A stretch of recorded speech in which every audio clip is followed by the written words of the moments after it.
Farmers in the United States are now saying that they need a bailout, and they're asking the Trump administration to provide it to them on the backs of federal income tax. Now, they did the same thing during Trump's trade war with China in 2018 and 2019, and that resulted in a $23 billion payout to farmers in 444 counties that are farming dependent in the United States, or $63 million per county. Now, farmers across the country fully support Donald Trump, and in those farming dependent counties, all but 11 of them went for Donald Trump. So 433 counties voted on average 78% for Donald Trump. Now, these same farmers in these same counties are now saying we need a bailout from the federal government because of climate change, which some of them still don't believe in, and Donald Trump's tariffs and a worsening economic thing, with one farmer in Texas saying he used to sell his sorghum across the border to Mexico, and now there's no reason to because the economic policies make it too expensive and not competitive there. So how do you feel about bailing out farmers once again when they knew what they were voting for, when they cast their ballot for Donald Trump and just assumed that once again they would get a bailout in billions of dollars, all because they're farmers and Donald Trump likes them? We're going to take some of that tariff money that we made, we're going to give it to our farmers. Over the last 8 years, the federal government has sent farmers over $130 billion in emergency aid. But when you follow where that money actually goes, it reveals who's really profiting from this system and why more bailouts won't fix it. So when I get an aid package, okay, that money will never come to me. It comes straight through my hands. Like most small farmers, they quickly pass it on to the companies they borrowed from to buy the products they need to farm, like seed, fertilizer, and machinery. And the combined costs of those inputs have risen far faster than what farmers can sell their crops for on the market. Farmers pay 3 times higher on inputs than they did in the 1990s. What has gotten us to this point is the mergers and consolidations of ag input suppliers. When I started farming, we had 5 or 6 Arkansas-based seed companies. Monsanto. There's none. They're all owned by Bayer or Pioneer. In the last 40 years, thousands of seed companies have merged into 3. 46 fertilizer firms have merged into 4. And just 2 farm machinery companies dominate the markets for tractors and combines. Just for easy numbers, say I'm going to make $500 an acre gross on an acre of whatever. Well, those companies know that, and they will price their stuff up to like $490. The lack of competition is the reason they can keep those prices inflated, and there's nothing we can do about it. They're going to push us up to the brink, and then when they tip us over the edge, they're going to go to the taxpayer for the balance. If the Trump administration responds to this crisis with another toothless antitrust investigation, another farm bailout, and another Band-Aid deal with China, nothing will fundamentally change for American farmers. It's the name for policies that establish price floors for important crops so that farmers don't have to fear operating at a loss. Some folks who aren't feeling Trump's optimism right now are American farmers, and they are stuck in the middle of all of this. Frank, who did you vote for president? Mr. Trump. Right? Trump. Mr. Trump. If the election were today, Frank, would you vote for Donald Trump? No way. Couldn't happen. No. You voted for President Trump. So now, in this moment, you say you're in a free fall. What is your message to him? So I'm off the Trump train. Where I'm going for now is I got to protect my business. Highland, a wheat farmer who says he's lost $400,000 since Trump took office. I think there was a lot of people who voted for him that want to stay loyal to him, but it's going to get to the point where financially, if it's between supporting the president or losing your family farm. You voted for the president? Yes, I did. And do you support these policies, which might be hurting farmers like you? Right now, we're the ones that are taking the hit. I think he's sort of backstabbing the... Last year, you heard about this lady. Does anyone care about Nebraska? I have a question for the rest of America. Does anyone even care about Nebraska? Does anyone even care? She thought that even no one cares. Remember, most of those farmers voted for Trump. Let me say 90% voted for Trump. But right now they are suffering. The main people who got him into office in the Midwest, and he just left us down. Now, here's the thing.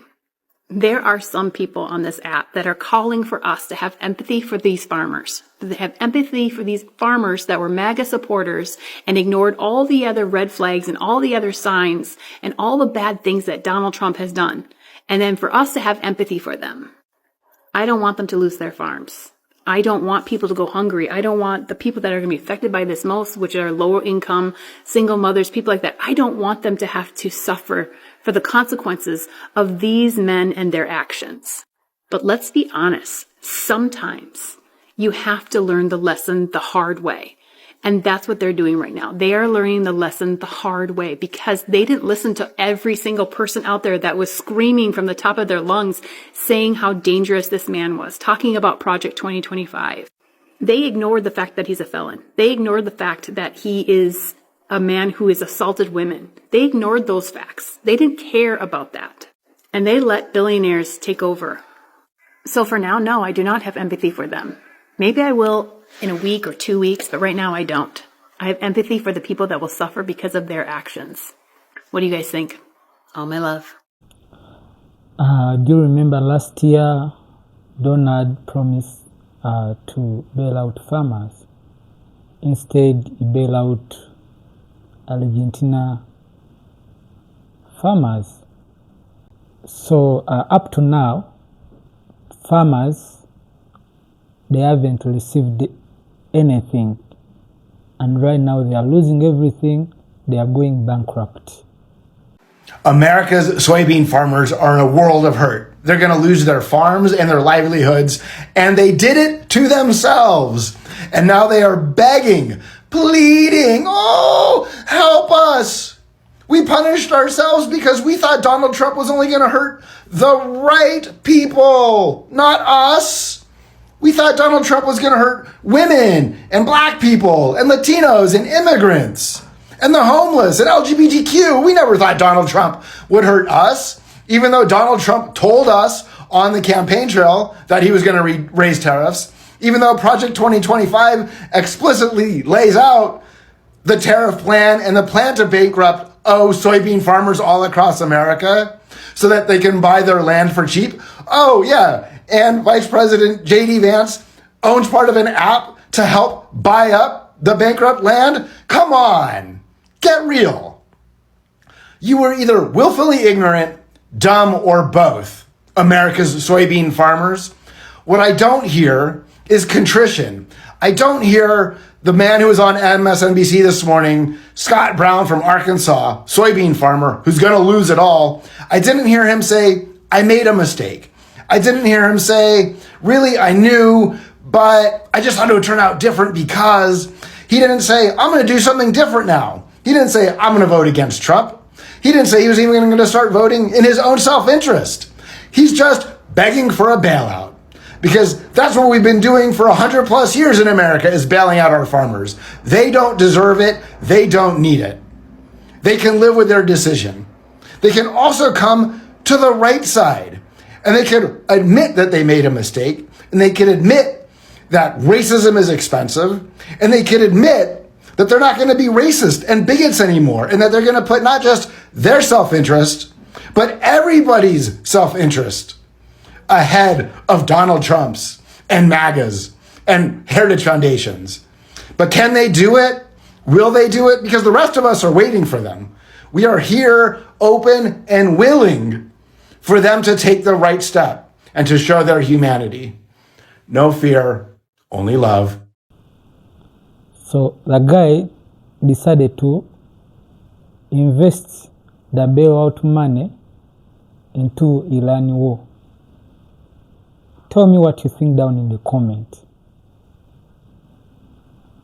So we just got some bad news about America's farmers, and it's going to affect your grocery prices. It's from a newly released survey of over 5,700 farmers conducted by the American Farm Bureau. The survey's biggest takeaway is that 7 out of 10 American farmers now say they cannot afford all of the fertilizer they need for this planting season. Why? Trump's war and the Strait of Hormuz closure, they have sent fertilizer prices through the roof. Because remember, a meaningful percentage of the world's fertilizer components travel through the Strait of Hormuz. Nitrogen fertilizer prices are up more than 30%. Urea, a key crop nutrient, is up 47% in just the last 2 months. It's the worst in the South. Nearly 80% of farmers there can't afford what they need. And y'all, farmers are already struggling under Trump's economy. Look at this. 94% of respondents reported their financial situation has worsened or remained the same since last year. When farmers can't afford fertilizer, they plant less. When they plant less, food supplies tighten and prices go up for everyone at the grocery store. This is not a warning from the future. This report just came out. This is happening right now. And even if the strait does reopen soon, it's going to be too late for this planting season. Remember how Trump said he was going to lower your grocery prices on day one? Instead, his foreign policy blew up the global supply chain that American farmers depend on to feed you. And now we're all going to pay,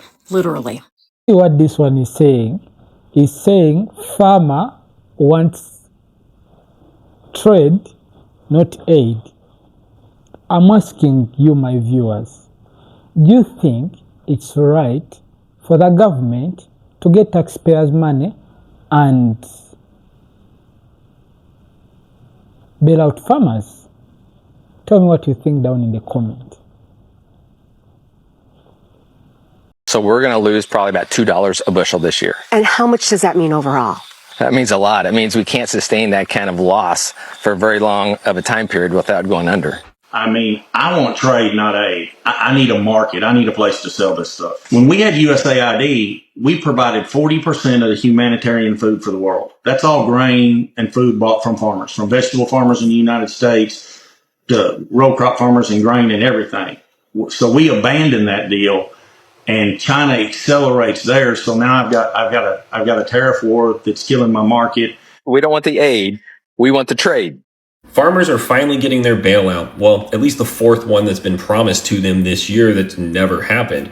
Trump administration in the spring said, farmers, just hold on, we're going to give you $50 billion. And then it was $25 billion. And then it was a trade deal with China that was fewer soybeans than they sold last year. And now they're going to give them $12 billion. Corn farmers are down $18 billion in revenue this year. Soybean farmers are down $12 billion in revenue. Rice and cotton farmers are down $11 billion in revenue. And farming in general, in total, is down more than $50 billion in revenue this year due to Donald Trump's disastrous trade policies. And farmers across the board, no matter who they voted for, are now blaming Donald Trump for this lost revenue, reaping what they sowed because they primarily did vote for him. And they're saying, give us the trade deals you promised. Well, then you have Scott Bessent, who just divested all of his interest and shares in soybean farms in the Dakotas because there's no money to be made. A man that bought these shares, this interest, specifically to make money off them, is now getting rid of them because they're losing him money. And he says he did it because he finally needed to comply with ethics standards, but we know this administration doesn't care about ethics. So farmers, you're not getting saved by a $12 billion buyout. And a little farmer's definitely not getting it. It's only going to go to the corporations, and then just so that they can buy your farm from you. Yeah, I'm not going to lie. I need you blue state liberals to stop calling the farmers who voted for their own personal financial ruin stupid. It's infantilizing. They aren't stupid. To actually manage a farm effectively requires insane depths of knowledge in math, science, logistics. These people aren't dumb. But what they are learning for, I think, in some cases, the first time in their lives is how expensive racism is. They heard Trump loud and clear when he said that he would deport their labor force and that he would tariff essentially all of the inputs they need to run their facilities. And they absolutely heard him when he claimed over and over again that the U.S. gave too much to the world in aid. And therefore, those aid streams, which most often include the food these farmers grow, would be cut. They heard it all. They just didn't believe it. They thought this was just Trump 1.0 and there would be enough adults in the room to say, hey, this is reckless. We can't do this because it will dismantle the economy. Yeah, a lot of farmers were hurt during the first Trump administration. Thanks to his reckless trade wars, particularly with China, a lot of them went bankrupt. And the bailouts that originally happened under Trump's first term didn't mostly even go to these small-scale farmers. It ended up going to big agribusiness. And I have a feeling, if past is prologue, we're going to see that happen again. if bailouts happen at all. Because the reality is these people do not actually want to save these small scale farms. People in this admin, like JD Vance, very specifically invested in things like Acre Trader. Their goal is for these farmers to go bankrupt so that they can consolidate, buy up huge swaths of their land, and make a fortune. So I'm not going to lie to you, there is very little incentive for anybody in this administration to actually give these farmers a bailout, no matter how angry and white and male they are. I doubt there are any farmers listening to this at the moment, but the billionaires do not care about you. They actually just want to take your stuff. So even if a bailout does come, and I doubt an effective one will, but if it does, it is going to be meager enough to keep these people in dire financial straits. Because the goal of a lot of these billionaires and investment firms is to make them desperate enough to sell. So you can say goodbye to small scale family farms, that's for sure. What's kind of funny about this is that Let's Go Brandon tried to bail you out for real. And that's probably the last time anyone will, so. Farmers turn on the Trump, it's gonna be the nail in the coffin. Watch the space. Farmers turn on Trump, it's gonna be a nail of coffin. See what these furious farmers are saying. My family's farmed for 100 years. You don't want to be the one that can't keep it going, you know. I am a Republican. I voted for this administration, but my patience is running thin. We're here in the heart of the Mississippi Delta to talk with farmers about how the war with Iran is impacting them. Oh, it's been awful. The closure of the Strait of Hormuz is causing prices to skyrocket. Things like diesel fuel and fertilizer. We're buying a little bit at a time. Sometimes we know that we've only got 2 weeks of fuel. So what has happened to us is not just the impact of 1 year. We have lost customers forever. They will never come back because we're deemed an unreliable supplier. I'm paying 60% more for diesel fuel than I would have been paying 45 days ago. You got to have diesel for everything. You got diesel to disc, to plant, to harvest. So diesel steadily going up like this, man, it affects us bad. You have no choice. You know, you've got to go ahead and buy it, no matter what the price is. There's going to be a lot of people that go out of business at the end of the year, either because they have to, because they're tired of losing. Farmers have already been struggling with rising costs and even tariffs making things even harder. It's going to be the nail in the coffin for a number of farmers. It's just the straw that broke the camel's back. A lot of the money that comes through the economy is just shuffled from the government back to, you know, the big corporations, and just kind of, your farmer's a middleman these days. Really are. It just seemed like the farmers' margins were already slim, and they just keep getting slimmer and slimmer. We can't control diesel. We can't control, wars. We can't control anything. All we can control is once we put that seed in the ground, that's all we are called to do, right? And the rest of it is up to the good Lord. Now, I've supported Mr. Trump this entire way, was a big supporter of his, but I do not agree with this, and I'm not happy about this at all. I did not vote for this administration. We're just hoping that the administration can right some of the wrongs that it's created for farmers with tariffs and mainly what this war has inflicted on us. A lot of people that did vote for this administration say it'll come around, but my question sometimes is, will you be in business when it does? If President Trump were standing here in this field right now, what would you say? I'd ask him to stick a sock in his mouth and not say anything for a while. Get these fuel prices down. Get them down. There's an old African proverb that says, when elephants fight, it's the ants that get crushed. The ants are getting crushed. War, what is it good for? Absolutely nothing.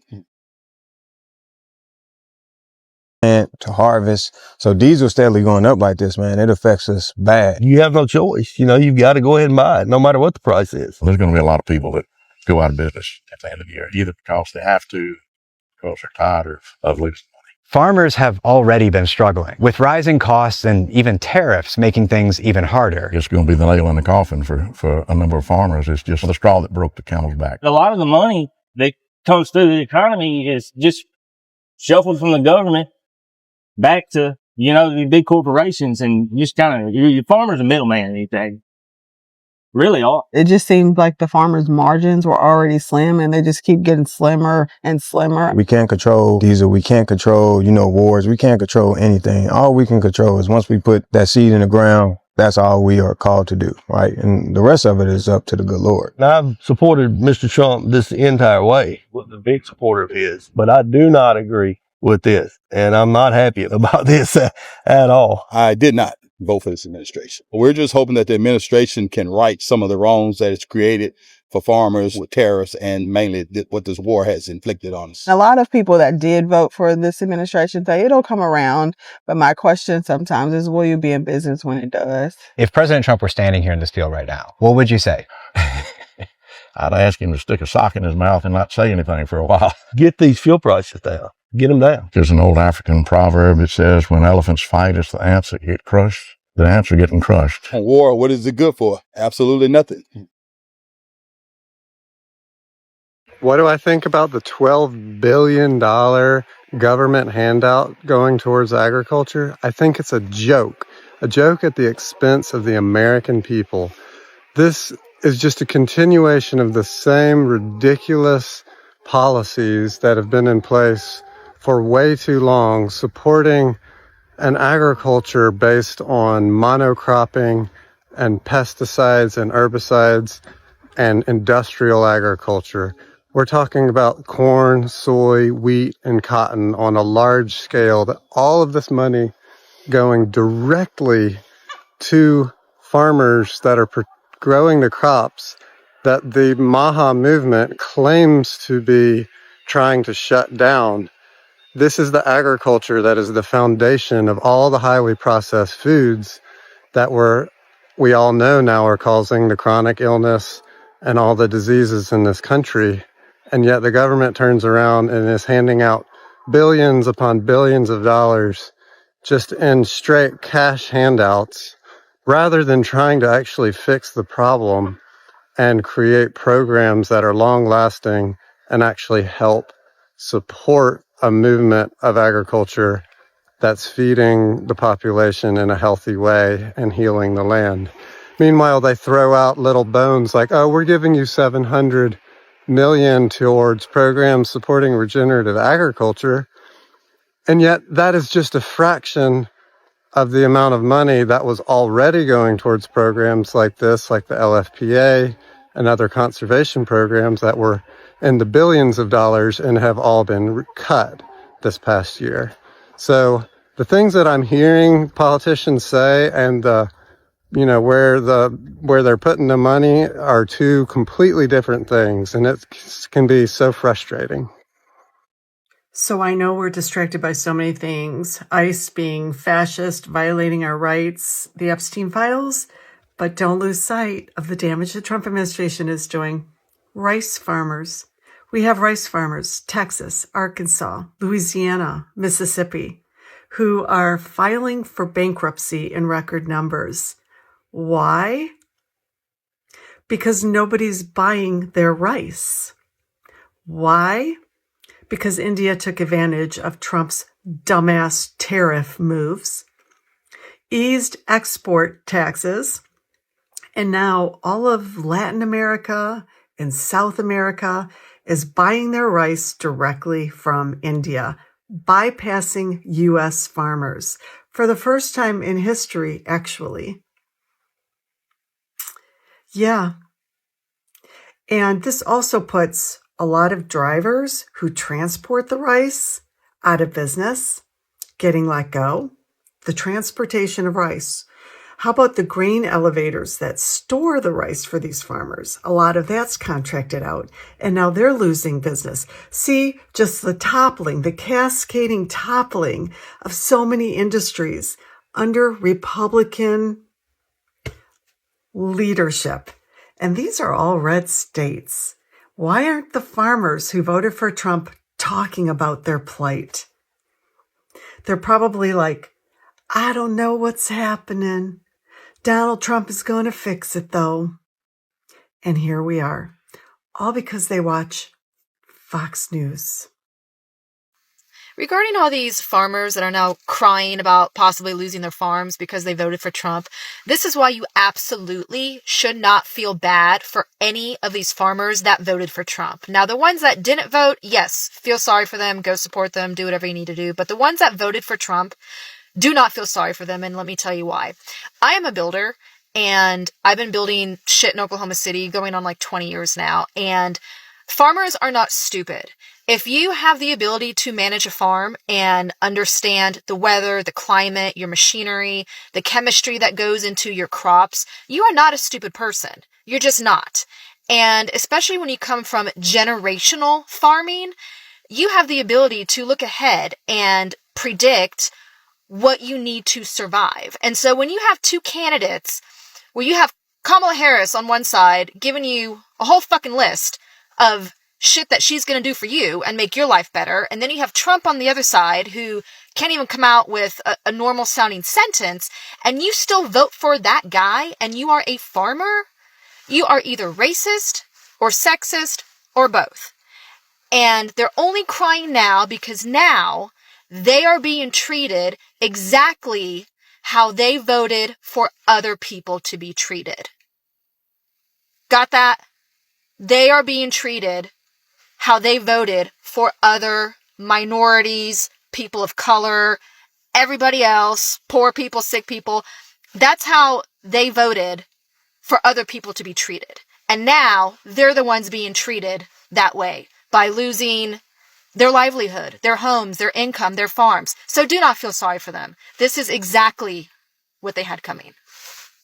Quick follow-up as to why exactly would Trump be doing this to farmers anyways? And I'm guessing 99% chance it's because he wants to bankrupt farms so his corporate buddies can come in and do a land grab. Basically what you have been seeing the last few years, major companies buying up a bunch of rental houses and jacking up the price of rents, and it's all going to corporations. It's probably something similar to let these farms go to foreclosure and his corporate buddies be able to come in, swoop them up, and now you've got bigger companies involved in more of our day-to-day food. Oh, MAGA! I just wanted to get some thoughts because the ranking member of the Agriculture Committee, Angie Rice, is now reporting that Daddy Dump has decided we are upping our bailout for Argentina from $20 billion to $40 billion.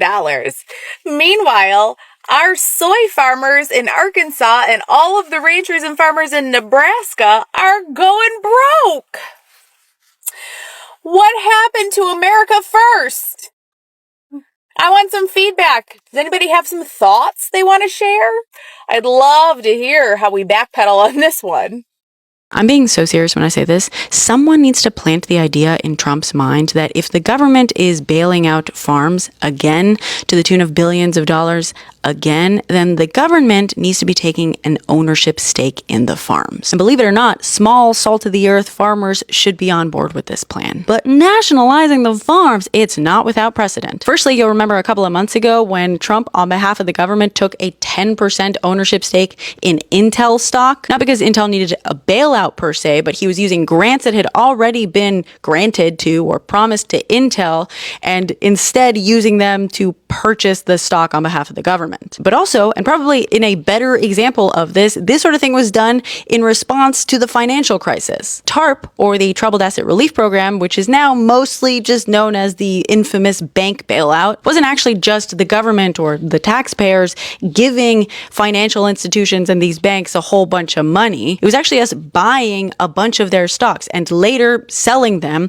ideally for a profit. Now, obviously, there were issues with TARP. It's not the infamous bank bailout for no reason, but mainly those issues can be summed up as the people who should have gone to prison didn't, and the regulations that should have been put in place to prevent that from happening again weren't. But the mechanism by which we, the taxpayers, bailed out a bunch of companies by nationalizing an ownership stake in them, thus ensuring that the system didn't collapse even further, that part worked, as did the part where we sold those shares down the line. AIG, for example, which technically wasn't under TARP itself, but is the perfect example of this working phenomenally. We purchased a controlling ownership stake of AIG for $183 or so billion, and then when we sold it, we netted $22.3 billion or something like that. And obviously not every single acquisition and sale is going to net the government profit, which some people think is just fundamentally fundamentally wrong. Also, while TARP didn't technically do this, we could theoretically set up requirements for who could buy back that stake and how. But the idea would be that if you're too big to fail, then maybe you're too big to remain privatized, at least for now. But this is where the small farmers come in and why they should support this idea. By far, the biggest defense I've seen to this farmer bailout, again, which I remind you they need not because they grow food for Americans, but because they grow animal feed for a country that no longer wants it. And by the way, is unlikely to want it again in the coming years. These are crops that are growing a supply for what is no longer going to be a demand. Free market, who? But the biggest defense is that these bailouts aren't going to the small, salt-of-the-earth American farmer. No, these bailouts are largely going to big corporate farms. There's a minimum of like 6,000 acres or so, whatever. And if in fact that's true, that only makes my proposal even better. If these big corporate farms made a bet on growing a commodity that is not actually in demand, if these big corporate farms that have largely eaten up the small farmers made a bet on growing a commodity that is no longer in demand, all because they knew that worst case scenario, that there is little to no risk in farming only because the government will always make up for the shortfalls, then I think that a government bailout should come with a government ownership stake. Too big to fail, too big to be privatized. Not only could this result in the government or us not doing things like, starting trade wars that would make our very own assets worthless, it could also mean that these farms that are too big to fail weren't allowed to take as many risks. But also, and most importantly, when it finally came time for us to sell off this ownership stake again, we could ensure that it was actually going back into the hands of small farmers. Or it could even be put into something like a community land trust. You know? Something that would actually benefit and belong to the farming communities that we keep pretending we're trying so hard to protect. But what do I know? I actually care about the country as a whole, not just a selfish few. All I'm saying is if we're giving them a bunch of our money anyway, we might as well get something in exchange. So who's going to plant that seed in Trump's brain and make him think it was his idea? All jokes aside, I genuinely think we could get him to do it. So if you're on his app, you know what to do. Trump has destroyed farming in America to the point where American farmers are now having to sell equipment to pay bills. They are getting crushed by Trump. Crop prices are crashing because they can't sell to the biggest markets, China, Mexico, Europe, due to Trump's tariffs. And equipment costs are skyrocketing because of Trump's steel and aluminum tariffs. So American farmers are now paying more to produce food they can't sell. And join us for more at culturalperspective.com, because this isn't random politics, it's cause and effect. The American political system creates a situation in which individuals with no experience, minimal education, and no specific knowledge can run for office, and at the same time creates a situation in which the most popular person, not the best person, gets elected, and which those running for office can lie without consequence. So it's no surprise that America is in serious trouble. American farmers overwhelmingly voted for Trump. They didn't get what they voted for. What you think in the comments, because Trump lied to them. Layoffs are already picking up pace in the farming industry, and it's just a matter of time before we see a strong uptick in farmers losing their farms. What I don't understand is why so many farmers who are losing money and soon their farms, and so many workers who are laid off directly because of Trump's lies and policies still support him. Let me know. 4 years ago, they were crying because they couldn't afford their student loans.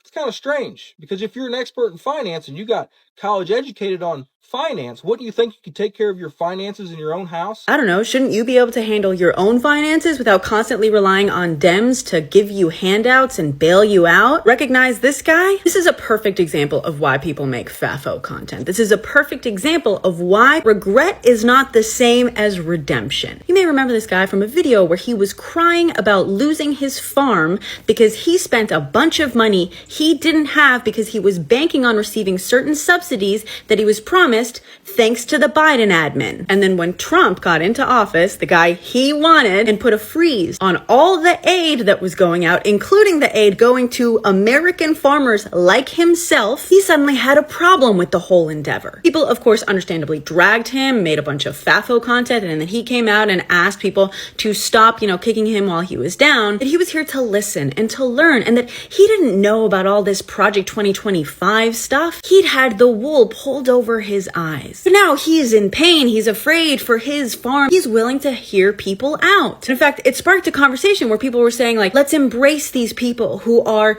regretting their choices and let's speak to them because clearly they want to learn. I'm not going to say that everyone who has regrets doesn't want to learn. What I'm saying is that having regrets does not mean that someone has learned. Having regrets about doing something that would harm a lot of people simply because you're now being harmed, that's not a lesson. You're still operating completely out of self-interest. You have not learned anything. So what happened? Well, a bunch of people who have been pushing against this administration and all the havoc it has been wreaking, all the destruction it is causing, sued the admin over those frozen funds and successfully got those funds unfrozen, at least temporarily. So this learning and listening farmer got his funds released. Now he's fine. What do you think? Did he learn a lesson? Nope. He's now back to going after everyone else.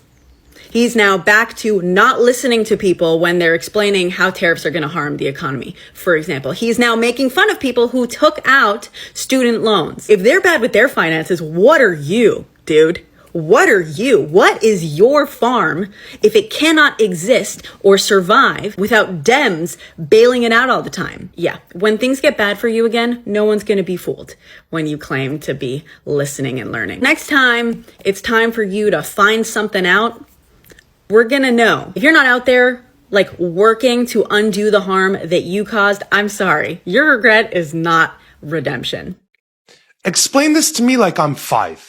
We are bailing out Argentina for $40 billion while we let our own farmers go bankrupt? Why? Everybody's wound up today because Trump says we're going to import all this beef from Argentina. We're going to lower our beef prices because the beef's too expensive here. And I thought I'd throw my 2 cents in. First of all, it's not really a new thing to import beef. We've imported beef in this country for a long time. What is new, however, is the government getting involved because of the prices and saying the beef prices are too high. We're going to make a deal. We're going to buy a bunch of beef from Argentina and we're going to undercut the American farmers and ranchers who are finally making some decent money. And that's just, it's a socialist mindset, if you ask me. That's not what I've grown up thinking as an American market, supply and demand. Where did that go? The president today announced that he's going to bail out our farmers with $12 billion. Now, I don't have a problem bailing out working farmers. Pay no attention to the fact that 85% of that money is going to go to corporate factory farms. My question is if the tariffs are making us so rich, why do we need to bail out the farmers? Folks, there is no way we're ever going to be able to fix the problems that exist in rural America, particularly in farming, as long as we have people who are in control that are willing to sell their integrity to the devil in order to make the President of the United States happy. We've got another example of this in agriculture, and I want to talk about it today. This is U.S. Trade Representative Ambassador Jamieson Greer, and he sat in front of Congress the other day and lied through his teeth about the impacts that the Trump trade policies, including tariffs, are having on American agriculture. He sat and claimed that America's Trump tariffs have been good for agriculture, it's led to increased sales in the agricultural sector, and that it's expanding markets overseas. Folks, this couldn't be further from the truth. And the cherry picking through the data to try to make this claim in front of the American people when farmer bankruptcies are up, farmer suicides are up, and farmer loss of farms is at an all-time high since the 1980s is something that everybody should be embarrassed by. So let's go ahead and talk about this claim that Trump's tariffs are making American farmers rich again, because exports are booming in 2025. And that's the direct quote, my friends. And the bottom line is that dog won't hunt. Because when you actually look at the data, not the talking points, you see a very, very different story. And here's that story. Yes, there have been some increases in certain export categories. That part is true. But here's what they're not telling you when they sit in front of Congress and trade their integrity for a pat on the back from the big guy. Farm income is still under pressure. Farm debt is near record highs, and a lot of that export growth is coming off a weak baseline or is being driven by inflation and not real profitability. According to the U.S. Department of Agriculture Economic Research Service, net farm income has been volatile and is projected to decline from recent highs under the Biden administration, even with export activity. That means farmers are not seeing consistent and sustainable gains. Now let's talk specifically about tariffs. We've already run this experiment once, right? During the trade war from 2018 to 2020, U.S. agricultural markets lost major market shares overseas, especially in soybeans. China shifted to Brazil, and once you lose those markets, they just don't come back quickly, only because you want them to. That's not my opinion. That is not Will's opinion. That's documented fact. The American Farm Bureau Federation reported billions in lost agricultural exports during that period, and farmers had to be bailed out with over $20 billion in federal payments just to stay afloat the first time Trump was in office. Now, let me say that again. Tariffs don't make farmers richer. They require taxpayer bailouts to keep farmers from going under. Now, fast forward to this administration, the second go around today. Even when exports go up in certain sectors like corn, ethanol, or dairy, you have to ask, are farmers actually making more money? Because input costs, fuel, fertilizer, equipment are still elevated to all-time highs. According to data from the Federal Reserve Bank of Kansas City, farm loan delinquencies are rising and agricultural credit conditions are tightening, almost to the worst-case scenario since the 1980s. And that's not what a boom looks like, contrary to what Ambassador Greer would have you believe. And here's the part that really matters for rural America. Exports alone don't tell the story. It's only part of the story. You can have higher exports in some categories and still have struggling farmers if margins are thin, costs are high, and markets are unstable. And tariffs create instability. They invite retaliation. They shift long-term buying relationships, as we've seen as China has left the United States to purchase from South America. And they turn farmers into pawns in geopolitical fights. Even the Congressional Research Service has repeatedly pointed out that retaliatory tariffs from trading partners hit U.S. agriculture disproportionately because we export so much of what we produce. So when someone tells you tariffs are working, look at exports. You need to ask at what cost. Because if your market disappears tomorrow due to retaliation, that growth vanishes overnight. And if you need billions in bailout payments to survive, that's not a winning policy. That's a subsidy program disguised as a trade strategy. Here's the bottom line, folks, regardless of what U.S. Trade Representative Ambassador Greer says. American farmers don't need trade wars. They need stable markets. They need fair competition. They need input costs that don't crush them, whatever that takes. And they need policies that are built for long-term rural prosperity and not short-term political headlines, which is what we have today. Because you don't build a rural economy on volatility. You build it on certainty, where farmers and people in rural America can plan. And right now, too many farmers are operating in uncertainty. And that's the bottom line doggone truth. And folks, no matter what Ambassador Greer says, that dog still won't hunt. The truth is out there if you care to learn it, and it's reversible if you care to vote a different way. Have a great night, everybody. Damn, farmers are going through it. New survey data from the American Farm Bureau Federation shows nearly 60% of U.S. farmers say their finances are getting worse, just as spring planting season ramps up. Now, fourth-generation farmer Lorenda Overman telling me fertilizer and nitrogen costs on her North Carolina farm jumped from $139 per acre last year to $217 an acre this season.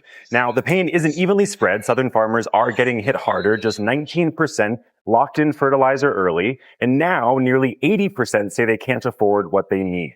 Overman says last year's harvest let little cash and pre-buy, and they're more Fertilizer's up 40%. Tariffs have hurt farmers. Gas prices, specifically diesel, is really hurting farmers. The trade war, we already had to bail out farmers, ladies and gentlemen, $12 billion. And that didn't even help them because they would have sold more if we didn't have a trade war. Countries are not going to be buying from us, not just soybeans, but many other items. They've already started to move on and trade with other countries. What this showed them is that every 4 years, a crazy president can come in office and wreck their economy. The Iran war is hurting farmers. They are really going through it. And guess what? A lot of them voted for him 3 times, and a lot of them still support Donald Trump. Farm bankruptcy is skyrocketing. Farmer suicide. They're really going through it. If you found this post sad but informative, please like, comment, follow, and share for more. Thank you for watching Great Minds Blacks.